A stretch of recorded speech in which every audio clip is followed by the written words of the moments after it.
We are live. This is the pre-week 4 show of the Football Diehards stream. It is Wednesday. How's it going, Bobby? How did week 3 treat you? It's going pretty well. Yeah, it was good week 3. Cash was good. Tournaments, my MME, I just need to chill out. Just play my cash. Get back to where I've been most successful at. So I don't know. I think that's going to be my focus going forward, or at least identifying those types of slates a little better. Yeah, I mean, honestly, this might be one of them, though, because there's not really, last week was a wild week in terms of, you had to play Nelson Aguilar. Burkhead, you had to play, but that news didn't come till late.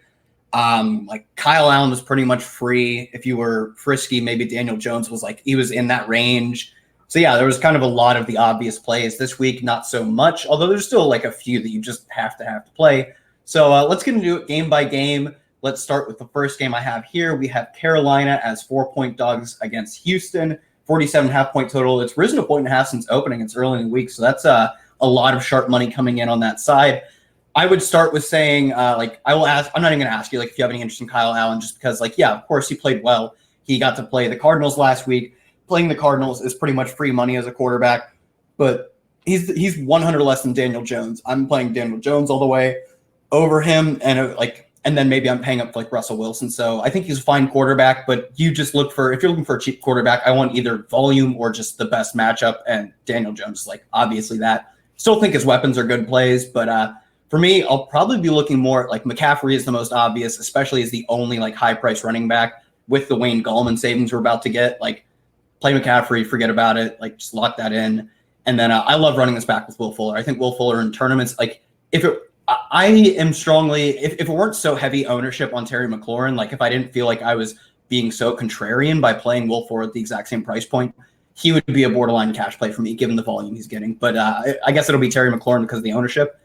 It's always Will Fuller week, as you've said in our chat, but it's especially a Will Fuller week for me. What say you?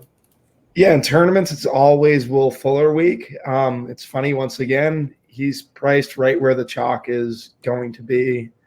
Which is, it seems like the DraftKings algorithm always has a pivot right next to the chalk play, or what they expect to be the chalk play.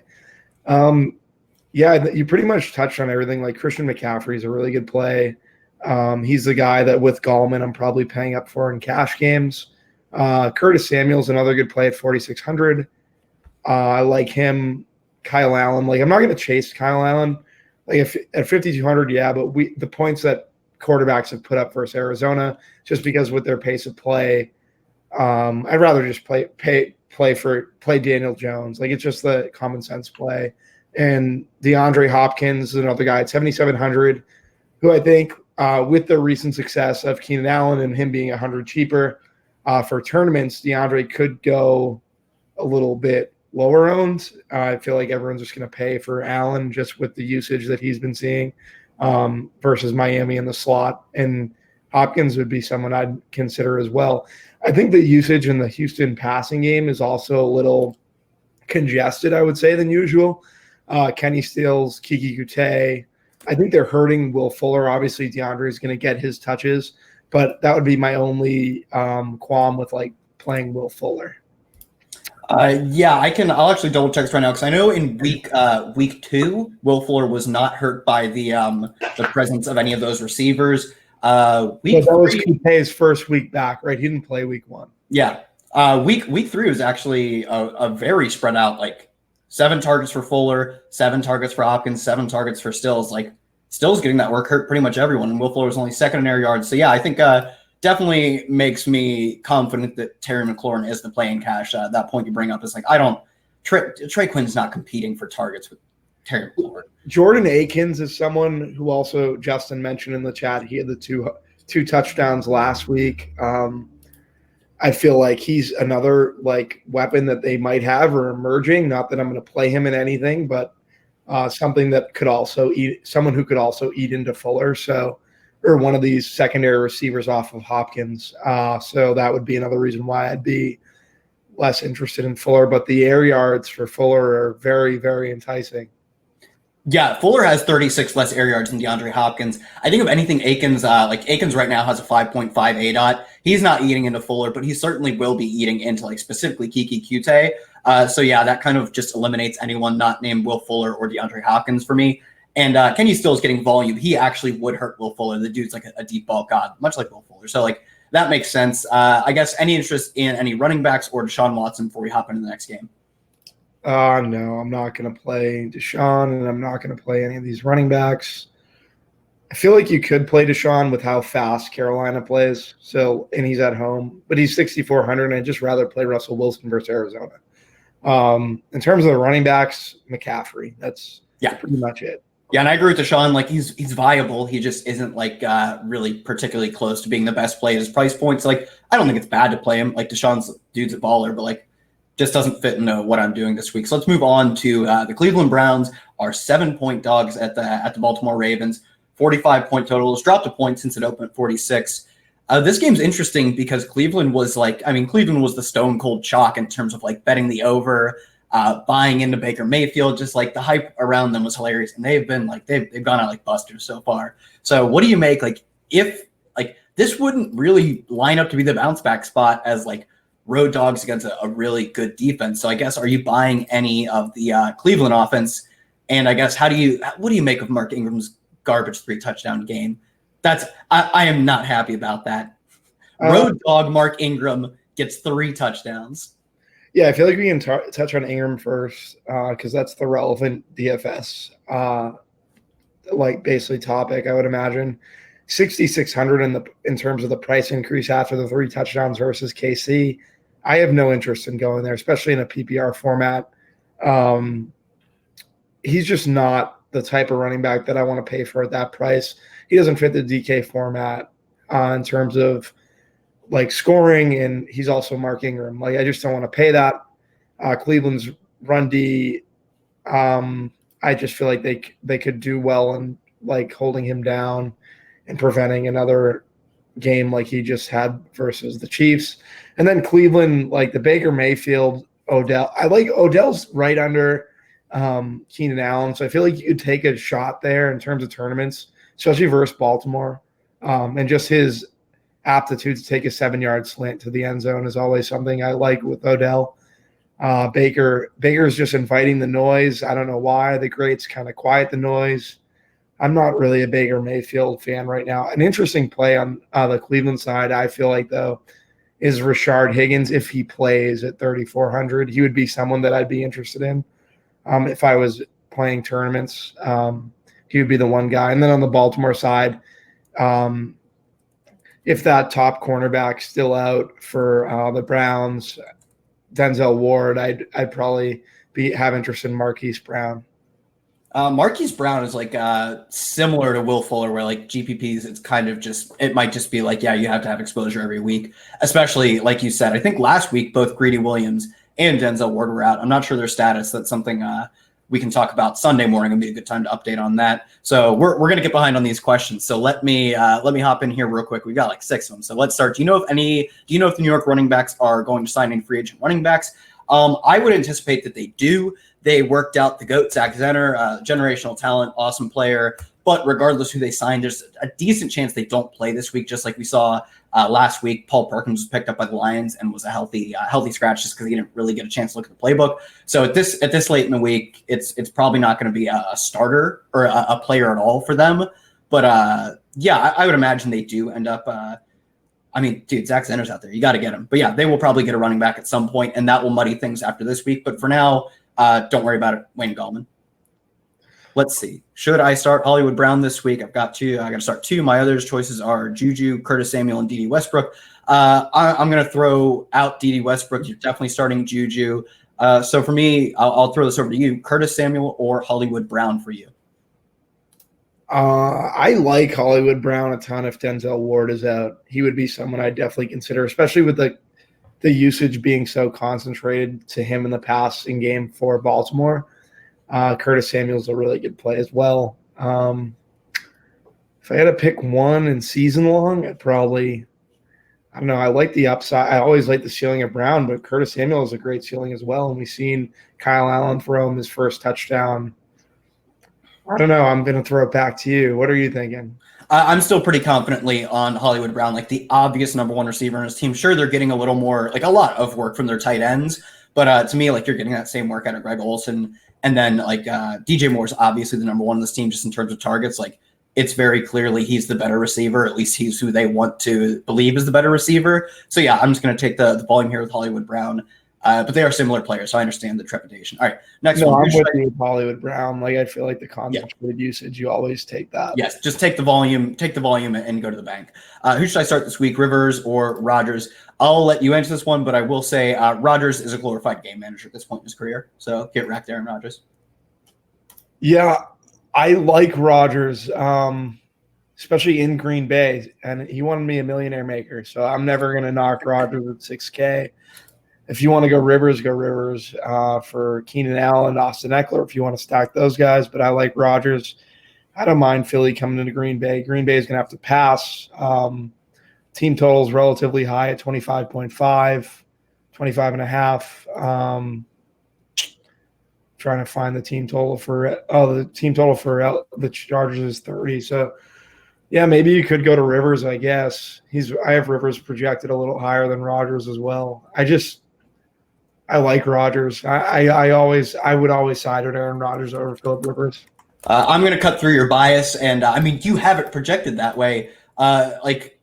Rivers has actually just got the best, or at least the top two matchup in the NFL right now, playing Miami.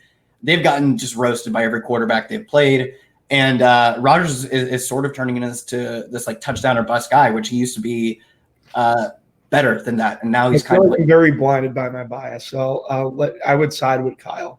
Yeah, I mean, so far he has thrown for 235 yards, 209, 203. He's only at 2 touchdowns once.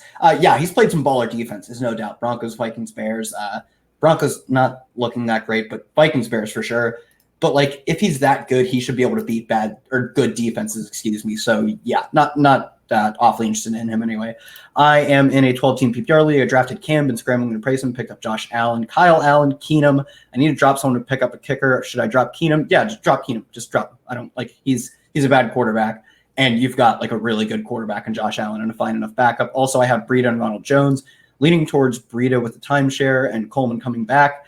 I mean, long term, yeah, I guess Ronald Jones, but Breida, I guess Bobby doesn't like Breida. I'm going to go Matt Breida because Ronald Jones at this point is probably definitively just bad at football. Yeah, play Breida there, but do it at your own. I don't know. For me, Breida, I just can't get him right. So that's your own call there. Favorite game stack this week. I will save that one for later because that's a question we'll certainly be getting to. So I'll completely save that one to later, but stay tuned. We will absolutely talk about our favorite game stacks. That's what we're here for. All right. Trade opinion. I was offered I was offered Kupp and James Conner for Zeke. And the other offer I have is Gurley and Golladay. Which, if any, offer should I take? Zeke's really not getting, he is kind of downgraded to a tier 2 volume running back because whenever they can, they've been giving the ball to Tony Pollard, whether it's late game mop-up duty or if it's third down duty, which he's good at. He's getting in lots of different phases. Zeke hasn't been used quite the same in the past game as he was last year. I would take – actually, I definitely I don't know. Both of those have receivers I like with Golladay and Kupp. Gurley, is in that same tier of not really kind of a wash. Honestly, all three of these backs are washed. So I would take either of those, but actually Cooper Kupp because Cooper Kupp is dominating targets. He's 8 or 9 targets. He's 8 and 9 targets ahead of Brandon Cooks and Robert Woods on one of the best offenses in the league, getting high value slot targets. So yeah, I would take the Kupp one. Connor, you might end up not using him a ton. This is a great week for him though. Against Cincinnati, the best defense to play running back against. So that's where I'd take it. Any interest in answering this one? Cooper Kupp's my guy. Is that who that was the question about? That was who the question was about? It was would you take Zeke or Kupp and Connor? Yeah, I side with the Kupp side for pretty much all the reasons you gave about Zeke and Pollard. Yeah, Zeke is not the player he was last year, and he's close to a bell cow, but is he that much better than James Conner? His fantasy points would say James Conner's not that good.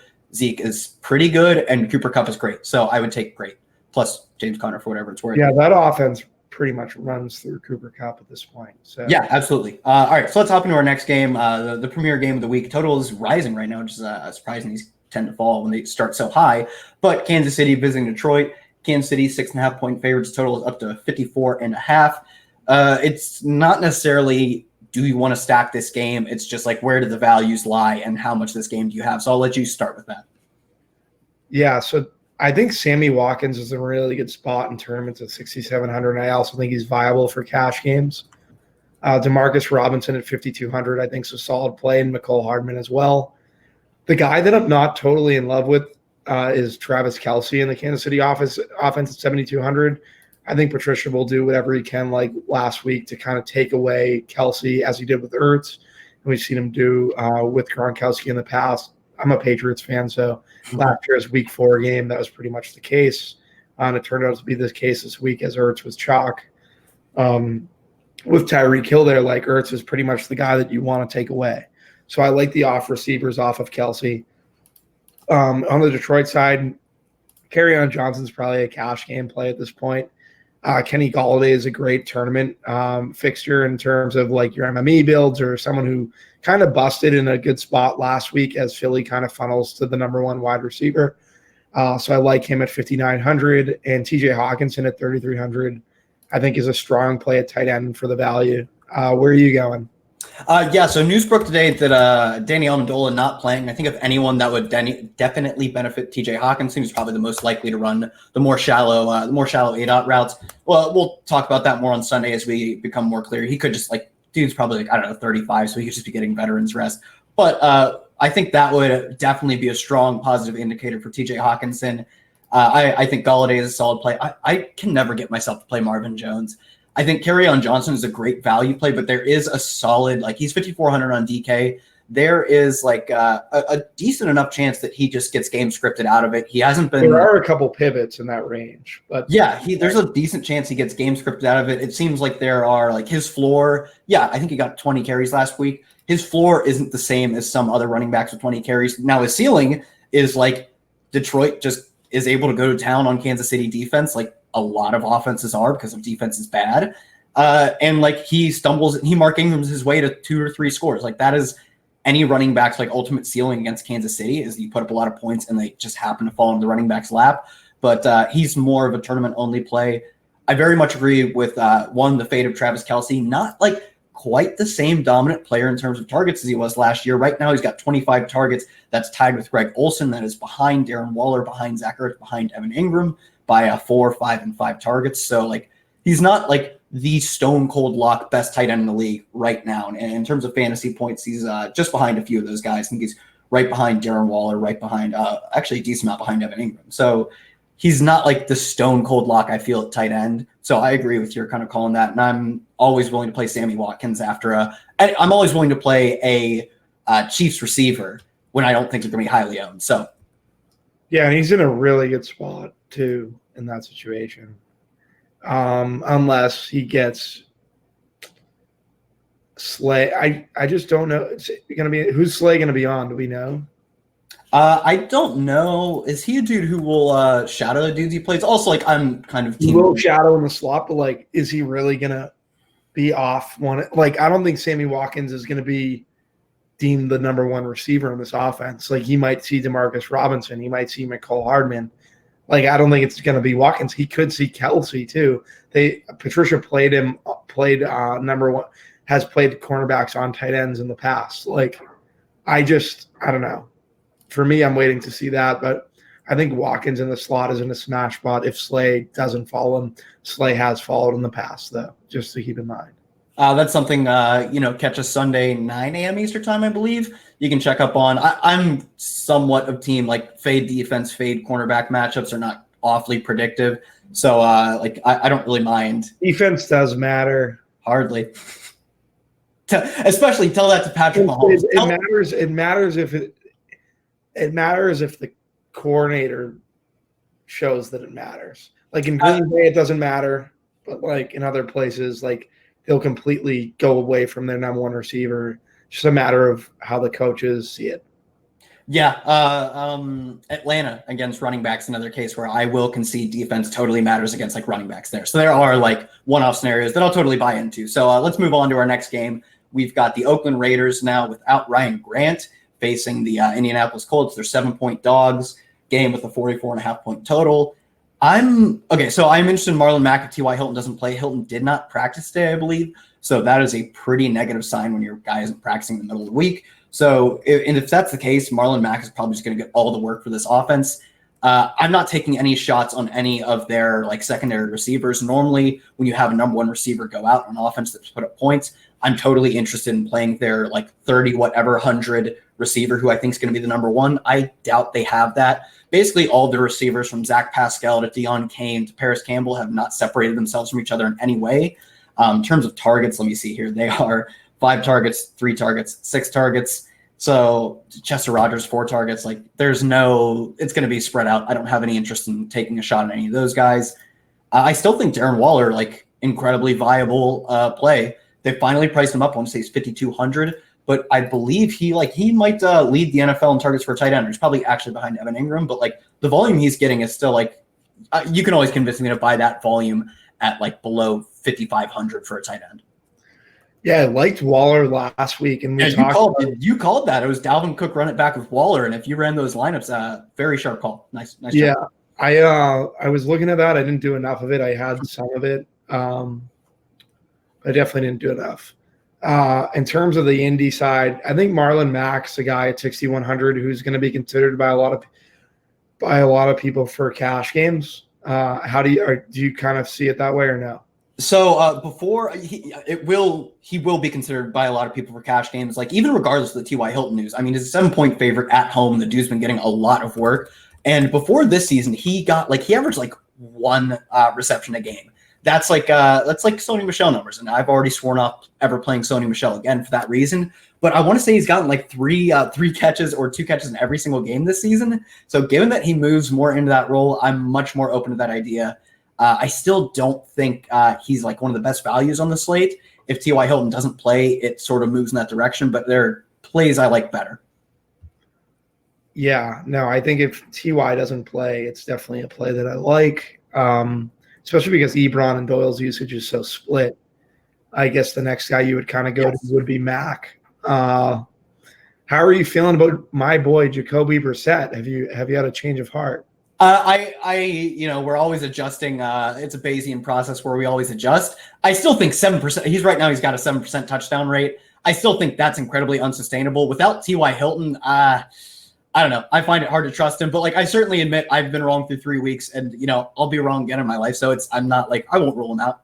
So Brissett's a good football player. He might not be a good fantasy football player, but he's a good football player. I kind of like that.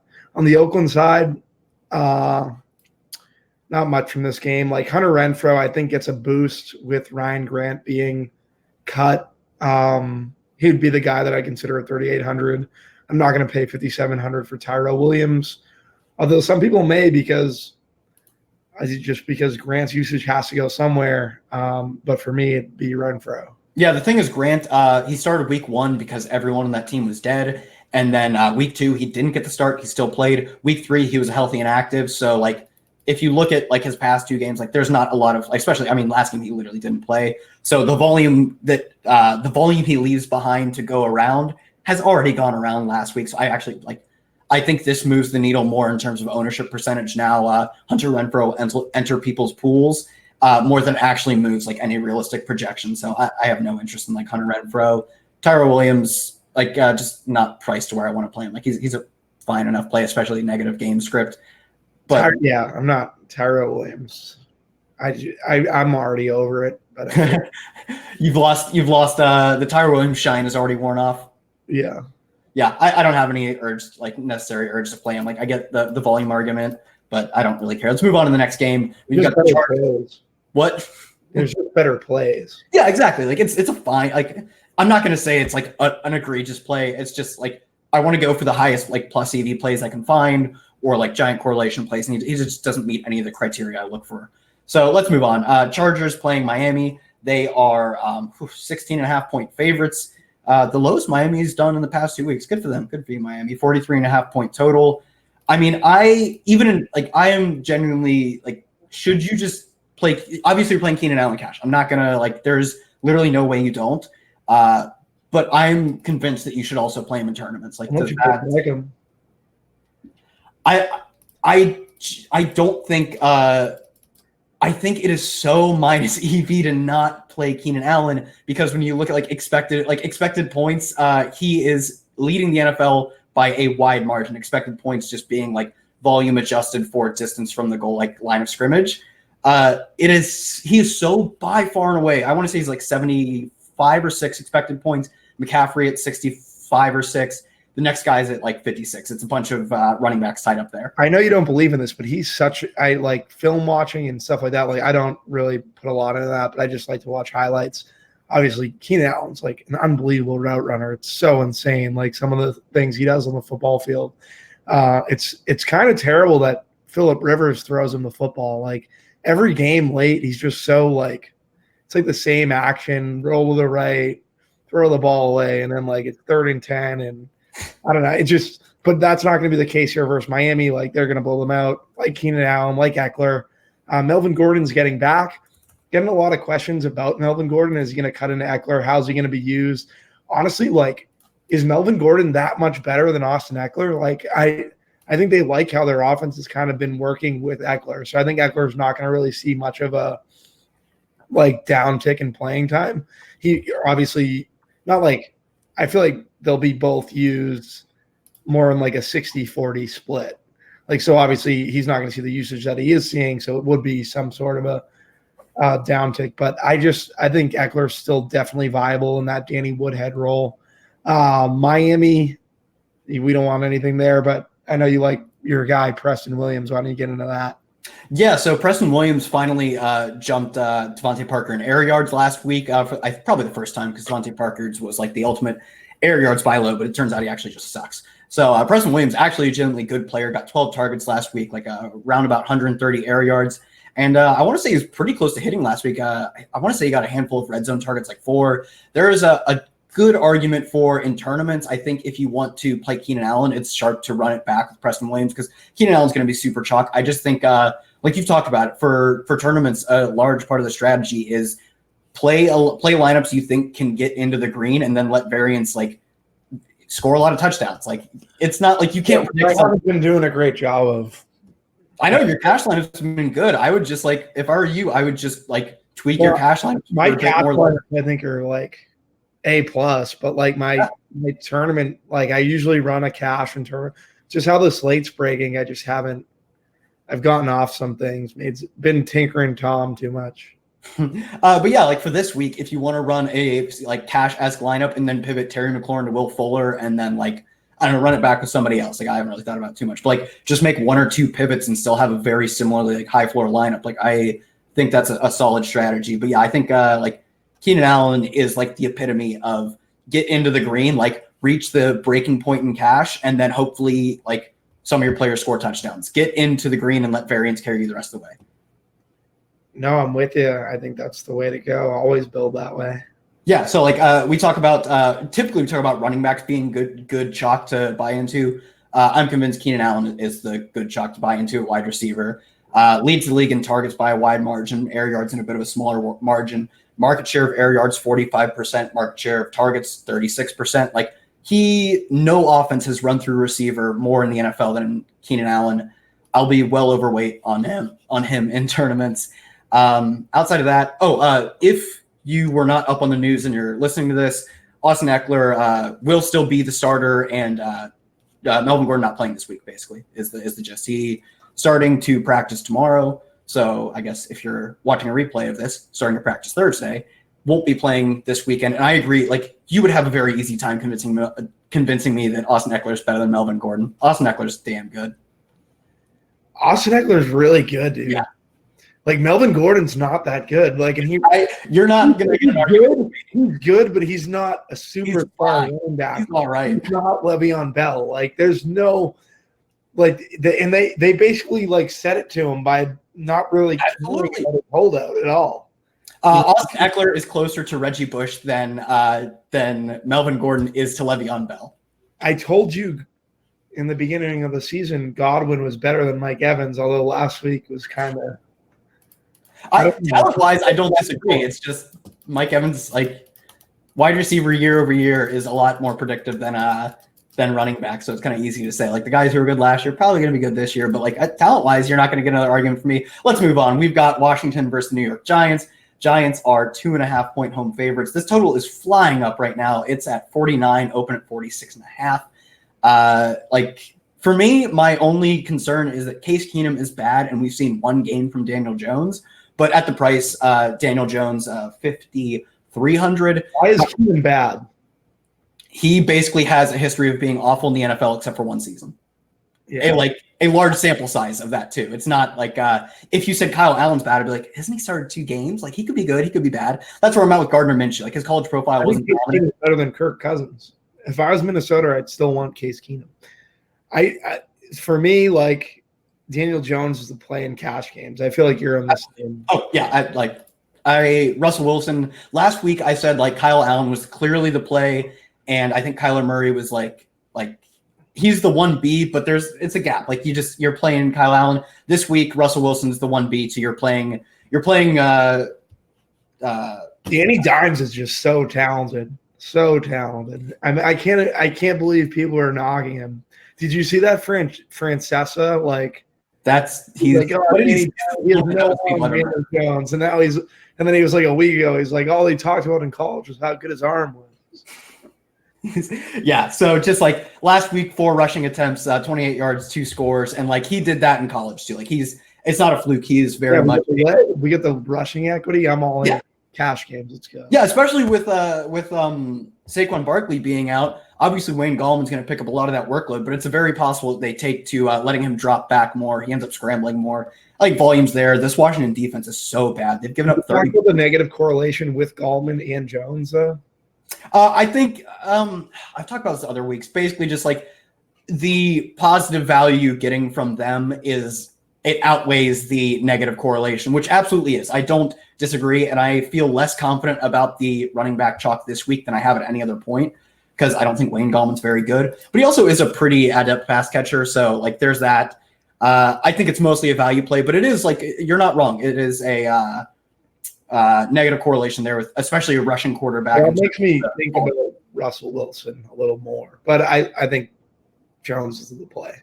Yeah, no, that's like one of the things that makes me really it's like the biggest thing that I'm going to be somewhat disappointed when Wayne Gallman doesn't get any, like he gets like 80 yards, no scores because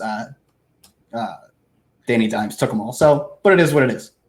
Yeah, I want to avoid usually this situation, but it seems like it's just going to be the thing to do. So yeah, if Saquon Barkley was popping in models and so was Danny Dimes, I wouldn't play both. I'd be much more hesitant to play both of them because it's a similarly negative correlation. But you don't have to you're not risking a lot by playing Wayne Gallman. Like it's 4,600 and it lets you do other things in your lineup, so you kind of have to. Should we talk about Shepard and Ingram? Obviously, Ingram with that one-handed catch. I think that catch was that was one of the best one-handed grabs I've seen. Him going over the middle. The other day, he's just an athletic freak, and then he had that 70-yard touchdown scamper down the sidelines. Shepard's Sterling Shepard, not Russell Shepard. I'm sorry. Sterling Shepard's price went up to 5,800. I think I'd definitely prefer Ingram. On the Washington side, McLaurin's probably the chalk at 4,500 in cash games, I would imagine. Yeah, I've been looking at seeing some ownership projections come out. He's very chalky, which is all the reason to play Will Fuller in tournaments. But and he's like one of the top players in air yards so far through the season, dominating air yards and closer in targets with the rest of his Washington teammates. Gets that Monday juicy price down where DraftKings doesn't get to correct his price.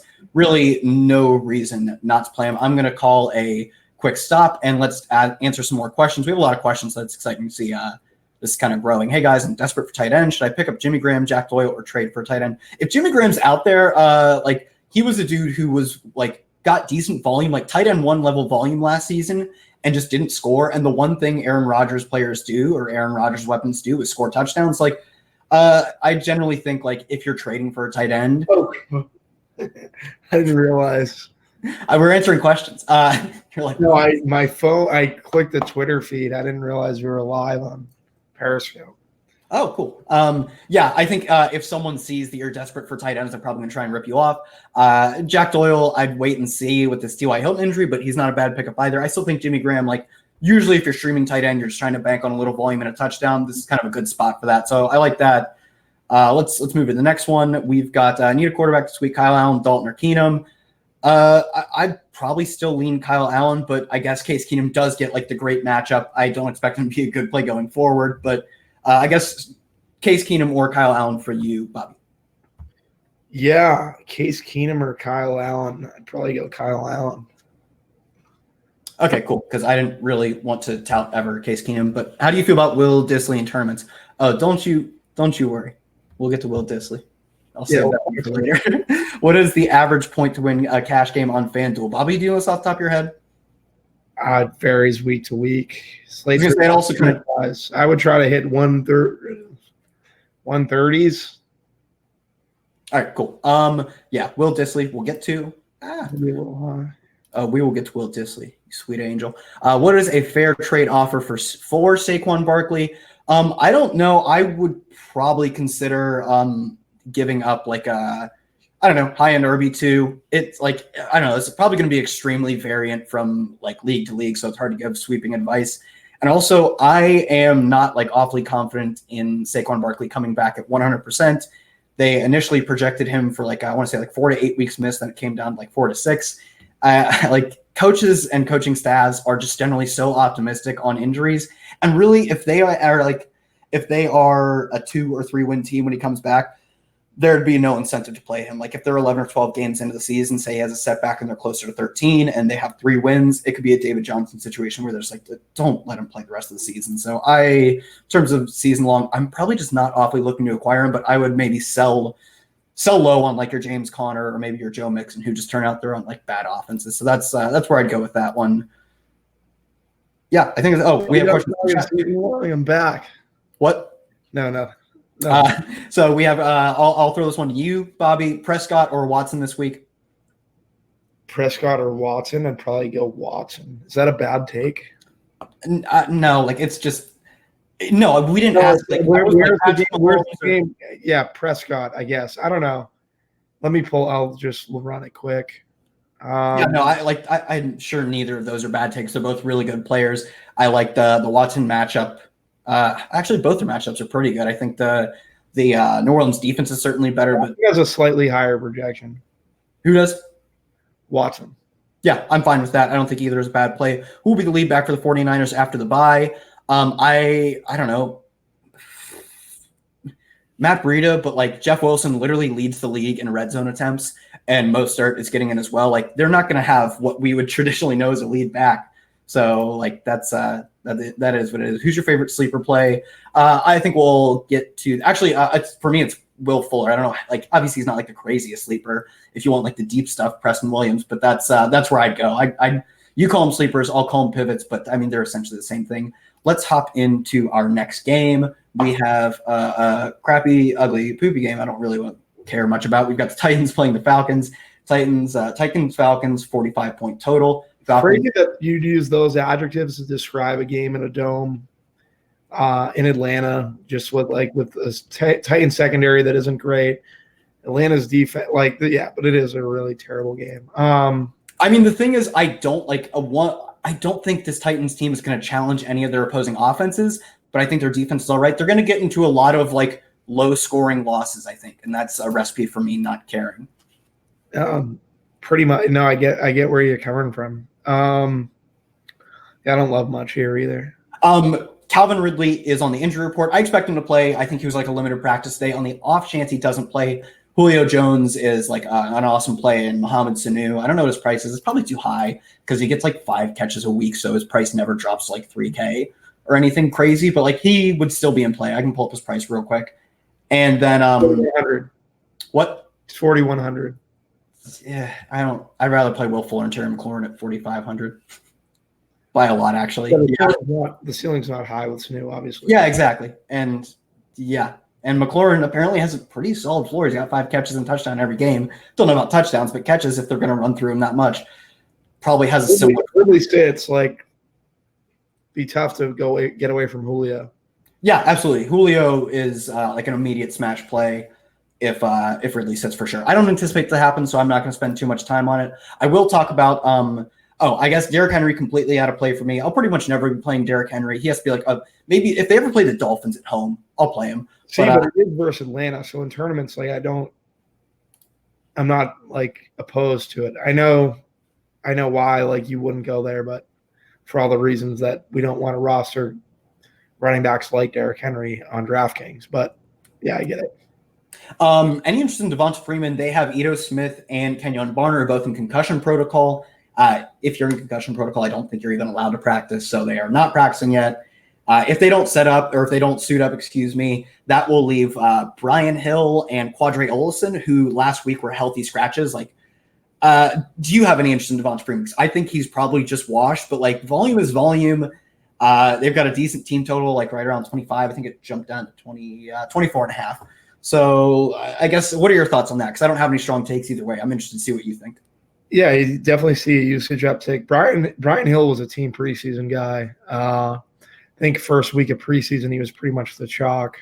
So I actually think he's actually a pretty good running back. More of the Tevin Coleman style than like the Ito Smith. So who knows? Like he could even get a goal line carry. Yeah, I don't know. Freeman.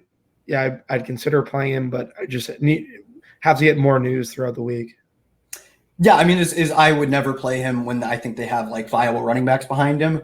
But for me, I will say he basically has a large portion of this team's carries. We have Kenyon Barner doesn't have a carry. Ito Smith has 11 carries on the season. That's well under a third of what Devonta Freeman has. Without specifically Ito Smith, but even Kenyon Barner, I do think he just dominates the workload. So he has to be in some sort of consideration as the home favorite on a team that projects to score points, who will dominate his workload. I don't know. I'm kind of talking myself into him being a pretty decent play, only on the condition that Ito Smith doesn't play, and Kenyon Barner not playing certainly doesn't hurt. Yeah, it makes sense. He gets the usage uptick. What's the next game? What's the next game? Next game, Patriots-Bills. We've got the Bills as 7.5-point dogs. That total is actually, the spread has moved a half point in favor of the Patriots. 42.5-point total has gone down from 43.5. That's a bit concerning, especially when it's moving in the wrong direction as opposed to just starting low. For me, I think Julian Edelman, I think he's they've actually talked about that he seems like he'll play. So I'll talk about this as if he is playing. If he's not, James White really becomes a good cash game play. I don't know about his tournament status as much, but I'm going to talk about this as if Julian Edelman is playing henceforth. Same with Rex Burkhead, who showed up on the injury report as limited practice, but typically Wednesday limited practice, barring any setbacks, are pretty safe plays or safe bets to make it to your Sunday lineup. So for me, I'm going to talk about this game as if those two players are playing. Yeah, Burkhead was just downgraded to questionable today. Edelman feel like he'll play. If Burkhead doesn't play, James White would be someone who I'm going to immediately plug into my cash games. Yeah, Burkhead was actually eating into his passing game work in those first two games, so we could see a peak James White game. So I agree with that. I anticipate Rex Burkhead does play, but if he doesn't, be prepared to slam James White into your lineups for sure. Yeah, we should talk Jacoby Myers as well, another team preseason guy, 3,500. He should be pretty good play if you're MMEing, not like a good play, but someone to take a flyer on, I guess. Phil Dorsett at 4,700. I would consider, so if Rex Burkhead was out and we get news that Edelman's a little less than 100, Philip Dorsett, someone who would be a fringe cash game play for me in that scenario at 4,700. I know that the chalk is McLaurin, but Phil Dorsett would definitely have to be involved in the Patriots passing game. On the Buffalo side, I think John Brown is a really good tournament play at 5,300. I don't think the Patriots are going to have as easy time with Buffalo. They could cover the spread, but I think Buffalo will give them a fight early on at least. I don't think they're going to shut Buffalo out at home. I just don't see that happening. I know the defense has been stellar, but I definitely don't think that will continue I think it will continue. I just don't think that. I think Buffalo will play better than they've. I think Buffalo just in Buffalo, the Patriots notoriously have issues going up there and playing. So I like the Buffalo side. I like Zay Jones and MME. I think you could go Josh Allen too at 5,600 if you're multi-entering. What do you say? Yeah, I agree. Josh Allen, like always, a good tournament play. There's like he's like a Will Fuller that's probably getting more volume in terms of targets. So I like Josh Allen pairing him with John Brown in MME. But in general, I kind of think I'm just playing some of the Patriots, especially once news clears up what's going on, and getting some John Brown action. That's probably about it. Don't love their side of this game. They have a staggeringly low total. I mean, this Patriots defense has had some cakewalk games, especially the past 2 weeks with the Jets and the Dolphins. It's just going to continue. Their schedule is just, dude. You should have, like, anybody who's drafting. They were legitimately the number one defense you should have been drafting. You got 7 free weeks of like. Just, we talked about this too. Yeah, like I know it's a DFS podcast, but I literally drafted them every single spot. Like, you could have given me the choice between the Chicago Bears and the Patriots, and I was taking the Patriots. So, like, I don't know why you'd plan for 9 weeks out in your season-long leagues for your defense. So, yeah. Anyways, enough victory lapping. Let's move on to probably my favorite game to stack. I think that was a question we had. So perfect. One of my favorite underrated games to stack is the Seattle Seahawks versus Arizona Cardinals. Cardinals are 5-point dogs at home. 48-point totals already come up a point. Some start money in on that side. And I expect it to go up more, honestly, because Cardinals defense has gotten shredded. We saw what Kyle Allen did to them through 4 touchdowns. Like Russell Wilson, the clear second best quarterback play in cash games, just not beating out Daniel Jones for me, but like I totally understand playing him. I get like totally a fine play. Tyler Lockett, I guess, what do you make? He had a great week last week. What do you make of chasing those points given that he was getting volume? Like, I am much more prone to chase points when you get the volume. Yeah, I think I've seen like a Silva tweet. He's like second in air yards the last 2 weeks or some like outrageous number. I like Lockett. Like, I feel like we're going to end up streaming quarterbacks versus Arizona going forward. 100%. Russell Wilson, don't mind at all at 6,100. Will Dissly, like we should talk some Will Dissly. Seattle just traded Nick Vannett to Pittsburgh, so Will Dissly should see an uptick in usage as well. Arizona's been awful versus the tight end. We've seen that with Greg Olsen last week. Prior to that, Mark Andrews really busted Mark Andrews, yeah, for like in TJ Hawkinson week 1. That's right. So yeah, I like the Seattle side a ton. I think Chris Carson, we have the fumbling issue, like, would definitely make me stay away. CJ Procise is someone at 4K. Mm-hmm. He would be someone like an MME if I'm stacking, or just a way to differentiate your stack would be to go to a guy like Procise. I think that's an interesting way to be different in this game, I would say. Yeah, this is going to be one of the more popular games to stack, just because we saw what the Panthers were able to do them last week. And Kyler hasn't had the explosion game, but he's hit, I think, 20 points in like every single game. If not, he's been like 19 or 20 in every single game he's played. So like it's and also the receivers are getting crazy volume on the Arizona side. So like stacking this isn't like contrarian or anything. I love that CJ Procise call. One, he's a dude who is like on every single one of my dynasty teams because I'm apparently like a big dumb fish. Really, really crushed me. Dynasty? What? Never mind. It's like crack. Love it. I love it. And it's also I get to like all of the sites that have content just have like their age-old dynasty leagues. It's fun to I literally like don't talk to anybody that I write with except for when it's in my dynasty league. So anyways, let's hop into CJ Procise because I actually think is a pretty sharp play. CJ Procise only got 4 attempts last week, but more importantly, dude got 5 targets. He was getting a lot of run after Chris Carson fumbled for the 3rd time in 3 weeks. So yeah, CJ Procise, super good play there. I want to say DK Metcalf is popping in air yards, but the thing is they have David Moore coming back. And David Moore was electric last season. I think he probably isn't a great play on his own, but he does enough to nullify DK Metcalf for me. Yeah, Seahawks stack with David Moore versus Carolina last year, week 6 or 7. Brought home all the money. So, yeah, I like David Moore, I like the call. DK Metcalf, obviously that's a new situation with him obviously sharing with more Lockett. But what's his name isn't there. That Doug Baldwin isn't there anymore. So yeah, I don't know. I like the David Moore call on the Arizona side. Not really interested in much. Fitzgerald maybe. We saw Tyler Boyd in the slot. Really go at Seattle week 1, so I wouldn't mind Fitzgerald. Christian Kirk's run a lot of routes out of the slot. I don't mind him as well. David Johnson, 6,800. I don't mind going there. It's a pace-up game, so there's going to be a lot of ways to stack it. Yeah, I mean, I think, like you said, like I don't have a ton of confidence in any single one of the Arizona players because they're all getting good volume, but I am confident that some of them will be good plays. For me, I like Christian Kirk the most. His price is a little bit cheaper than Fitzgerald. I think he has like 12, 8, and 12 targets in his last in the 3 games he's played. So I like Kirk the most out of the receivers. But yeah, I don't.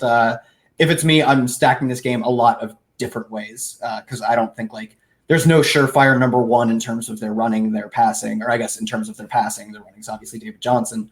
So yeah, I like the call. I like Christian Kirk and Fitzgerald being kind of not like under the radar plays, so running them back with a weird play like CJ Procise if you want to stack this game. I think that's like one of my favorites. To answer the who's your favorite sleeper play, my favorite of Bobby's, I'm going to say CJ Procise.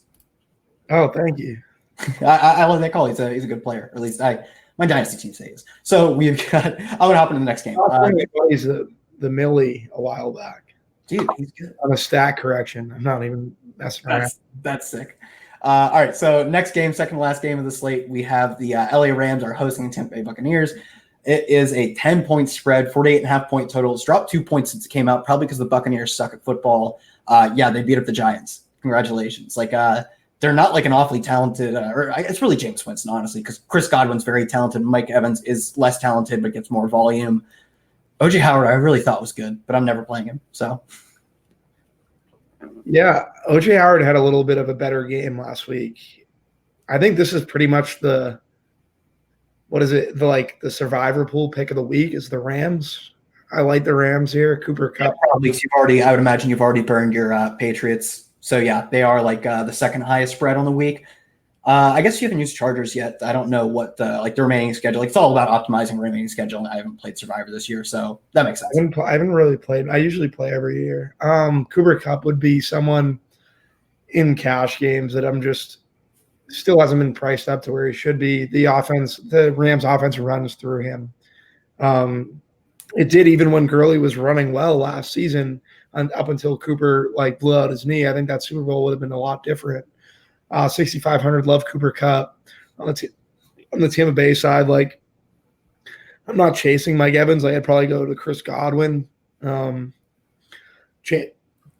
is definitely in play, but Jameis sucks. Like, I just can't play Jameis in such he's good and he was in the Millionaire Maker lineup last week and he's like good in fantasy at points and then sometimes he's awful. He's just really a tough roster for me. So Godwin would be the only guy that I really consider. And then OJ Howard's price at 3,900 isn't terrible. He definitely seen more usage last week. So it's hard to see less usage than 0 targets from week 2. So yeah, I think he still only got 3 targets. I'm not really interested in playing him. I absolutely agree. Tyler Higbee's out. Gerald Everett is at 3,200 is a pretty good play in this game. Tyler Higbee has to be out. I swear he was coughing up blood a week ago. Legitimately, I'm pretty sure that's what they said about him. More of obviously a tournament play, but 3,200 is definitely someone to consider, I would say, in your player pool. It's absurd. Higbee might be back for week 4. Dude, don't do that to your body. Yeah, so I think I don't even see if I'm necessarily in on the Jameis upside anymore because there are so many good so many good quarterbacks in the league now with upside that his floor is just lower than theirs. But the upside. Are there good quarterbacks in the league or are there bad defenses? Defense doesn't matter as much as quarterback play. So more bad teams in general. Bad teams is true. They're garbo teams. Yeah, so I think I'm I don't laugh. Are you playing Todd Gurley? I cannot laugh. Don't play Todd Gurley. What's his price? 7K? Don't play Todd Gurley. I'll play him when he's 6,300. Yeah. He's going to keep going down. He's just not he is not he's a committee back at this point. I'm not paying for a committee back who doesn't even look elusive or uber talented anymore. He looks kind of dusted. Yeah. it's kind of a sad. Oh, it's awfully sad, but that's like he got the bag though. He got his money. So he went from being like last season, like he was pretty much a lock.